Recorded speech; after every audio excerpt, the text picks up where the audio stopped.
Assalamualaikum warahmatullahi wabarakatuh. Saya Mursalsabila Sabila Sabara dengan NIM A1A325044 dari Prodi Pendidikan Pancasila dan Kewarganegaraan. Baiklah, di sini saya akan membahas mengenai kemiskinan dan kesenjangan global mata kuliah globalisasi.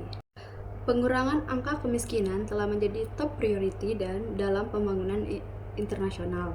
Norma-norma baru, fakta, dan apa yang ditemukan dalam kemiskinan global secara bertahap telah menjadi bagian dari economic wisdom yang sudah mapan. Mengaitkan isu pangan dengan kemiskinan adalah penting karena persoalan yang kemudian muncul adalah dalam perkembangannya. Kemiskinan tidak semata akibat proyek neoliberal, meskipun tidak bisa dipungkiri menjadi penyumbang terbesar. Kemudian, perubahan iklim yang disebabkan oleh pemanasan global telah menciptakan ketidaksamaan pangan yang semakin membuat orang-orang miskin kesulitan pangan. Negara-negara industri maju tampaknya kurang peduli mengenai hal-hal ini, yang ditunjukkan oleh keenggaan untuk menurunkan emisi gas rumah kaca. Meskipun di tingkat internasional telah muncul gagasan sustainable development, tapi implementasi atas paradigma itu secara konsisten masih menimbulkan tanda tanya besar. Data-data statistik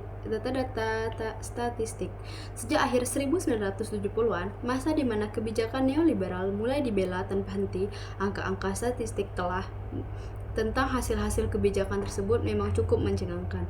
Menurut PBB, resesi global yang terjadi sejak tahun 2008 telah meningkatkan angka kemiskinan global hingga 6% atau sekitar 90 juta orang. Pada tahun 2009, menurut laporan tersebut, 55-90 juta orang hidup dalam kemiskinan. Padahal, instabilitas keuangan global menjadi suatu ciri sistem kapasitas neoliberal dewasa ini. Bank Dunia melaporkan bahwa lebih dari 80% penduduk dunia hidup di negara-negara di mana kesenjangan semakin lebar. UNICEF melaporkan bahwa 24.000 bayi meninggal setiap harinya karena kemiskinan. Dampak pada 100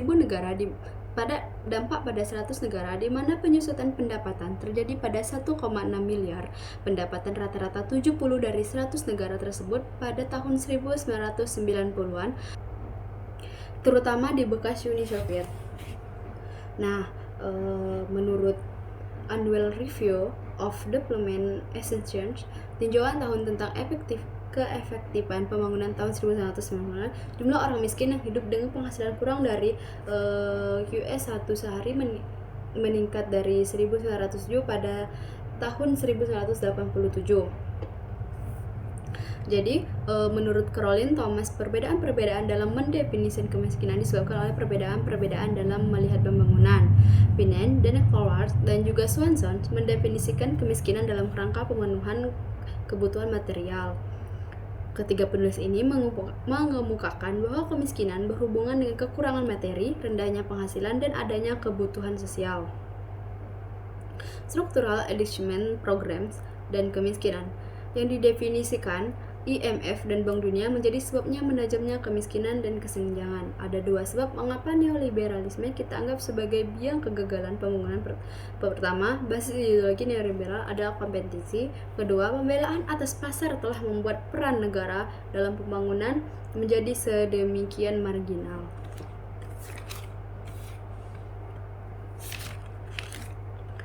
Strategi pengurangan kemiskinan, utang dan pinjaman bank dalam implementasinya alokasi ODA yang terbesar dalam NDGS digunakan untuk memberikan penghapusan utang. PRPS merupakan basis internasional bagi IMF dan Bank Dunia untuk memberikan pinjaman atau memberikan penghapusan hutang bagi negara-negara yang dianggap memerlukannya. Ada beberapa hal yang bisa didefinisikan sebagai kesalahan yang menyebabkan upaya tersebut tidak berhasil. Pertama, pembangunan MDGS sama seperti strategi sebelumnya. Kedua, pengalaman di banyak negara dunia. Ketiga, menunjukkan bahwa proses liberalisasi dan partisipasi ternyata semakin kuat didesakan. Ketiga, persoalan kemiskinan jauh lebih kuat disebabkan oleh faktor-faktor struktural. Baiklah, sekian video dari saya, pembahasan mengenai kemiskinan dan kesenjangan global. Saya akhiri dengan wassalamualaikum warahmatullahi wabarakatuh.